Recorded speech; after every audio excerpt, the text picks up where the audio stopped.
Como algunos de ustedes saben, yo imparto cursos en Udemy. Básicamente imparto cursos de desarrollo de aplicaciones en el backend. Entonces, hace tiempo subí un curso de Spring Boot, que es un framework para Java, y me llamó la atención este comentario. Como pueden ver, ya tiene 8 meses que decía: trabaja en Linux cuando podías trabajar en Windows. Y a parecer a esta persona no le pareció correcto que yo trabajara en Linux en este curso. Primero que nada, es agnóstico. Puedo trabajar en Windows, una aplicación Java, como lo puedo hacer en Mac, como lo puedo hacer en cualquier distribución de Linux, y se programa igual, la programación no cambia dependiendo del lenguaje, pero me llama la atención que a él no le pareció. Y esa es la pregunta: ¿realmente vale la pena aprender como estudiante Windows? Pues la respuesta es no creo. Creo que solamente Windows valdría entre comillas la pena entre si desarrollaras aplicaciones de Visual Basic o quizás de C Sharp. Y aún así te diría que si desarrollas C Sharp, pues no tendría que ser precisamente en Windows. Creo que el mejor lenguaje, pues creo que el mejor sistema operativo, independientemente del lenguaje que ocupes, es cualquiera basado en Unix. ¿Esto qué quiere decir? Cualquier distribución de Linux o Mac OS, porque al final de cuentas Mac OS está basado en Unix y la terminal es exactamente la misma y los comandos funcionan igual que como lo harían en Linux. Entonces, ¿es importante saber Linux? Sí, es bastante importante. Y algo que me ayudó mucho a mí como desarrollador hace muchos años es aprender a utilizar Linux. ¿Por qué? Porque yo cuando empecé en mi primer trabajo pues no sabía mucho de Linux, lo básico. Pero conforme fui subiendo de puestos me tocaba moverle a los servidores, por ejemplo de AWS. Casi todas las imágenes de AWS están basadas en Linux. Entonces para configurar, por ejemplo, GitHub en AWS, pues tenía que saber hacer cómo debía hacerlo desde Linux, ¿no? Cómo configurar ambientes de variables de entorno que son muy ocupadas en Linux, cómo descargar un servidor, cómo instalar Maven. La instalación correcta de Maven en Linux es un poquito más compleja de como lo harías en Windows. Entonces es importante saberlo. ¿Por qué? Porque Docker, por ejemplo, es algo que se ocupa muchísimo en los lenguajes de desarrollo. Y en los lenguajes de desarrollo, para, no sé, para una base de datos, para dockerizar nuestras propias aplicaciones. Y siempre las imágenes, el 99% de imágenes están basadas en Linux.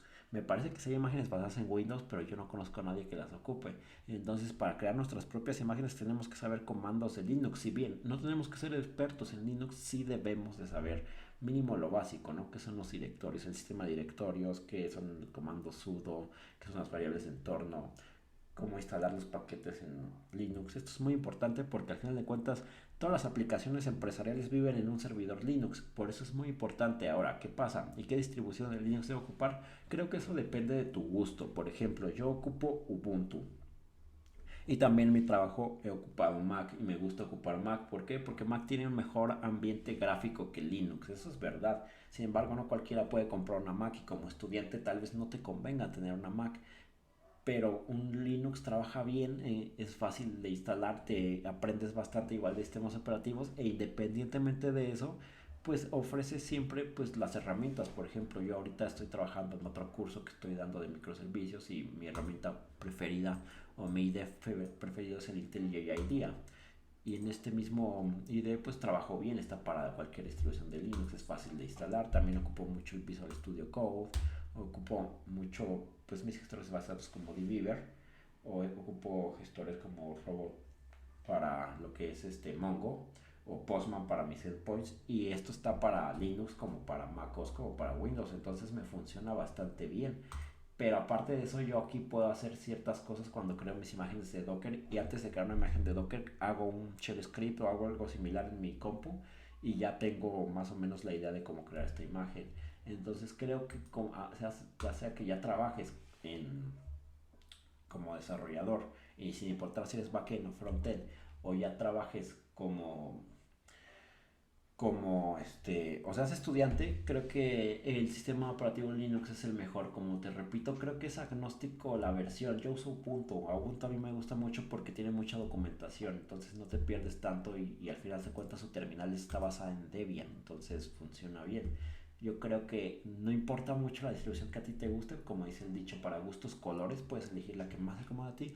Incluso si tienes dinero y te gusta más, puede ser Mac. Obviamente si haces desarrollo de aplicaciones móviles, por ejemplo, para iPhone, pues sí necesitarías una Mac, obviamente, pero me refiero pues a desarrollo de aplicaciones web o aplicaciones de script como con Python. pues sí te conviene usar Linux. Entonces la conclusión de este video es sistemas operativos basados en Unix, que es Linux y Mac OS, son los mejores sistemas para nosotros los desarrolladores.